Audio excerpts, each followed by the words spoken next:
নারীরা কি নিয়ে মত্ত, নিজেদের সৌন্দর্য প্রদর্শন, যুবকের সাথে রাত কাটানো, যৌবনকে উপভোগ করা। উম্মতে মুহাম্মদী, উম্মতে মুসলিমার নারী, আরে তোমরা শোনো, রাসূলুল্লাহ সাল্লাল্লাহু আলাইহি ওয়াসাল্লামের স্ত্রী আমাদের আম্মা জান আয়েশা রাদিয়াল্লাহু আনহা বলেন যে যখন আমার ঘরে আমার রসুল, আমার স্বামী আল্লাহ রসুলের কবর ছিল, আমার পিতা আবু বকরের কবর ছিল, আমি পোশাক যতটুকু খুললেই নয় অতটুকু খুলতাম। যেদিন আমার ঘরে ওমর ফারুকের কবর দেয়া হয়েছে, এরপর থেকে এই ঘরেও আমি কোনো পর্দা লঙ্ঘন করিনি, কারণ এইখানে ওমর ফারুকের কবর আছে। আর আজকে উম্মতে মুসলিমার নারী, সে চ্যাট গ্রুপে বলে সে কয়টা পুরুষকে গাইছে, আল্লাহ লানত তোমাদের উপরে। তোমরা জানো না রাসূলুল্লাহ সাল্লাল্লাহু আলাইহি ওয়াসাল্লাম কি বলছেন?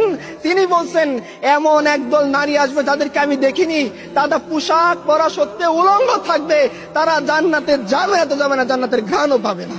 তোমরা শুনোনি এই কথা? তোমরা উম্মতে মুসলিমার নারী, আর তোমরা যুবকদের সাথে গিয়ে এই বাজে কাজে লিপ্ত হও। তোমরা ভ্যালেন্টাইন্স ডে উৎপন্ন করো, তোমাদের দেখে তো শয়তানও হাসে।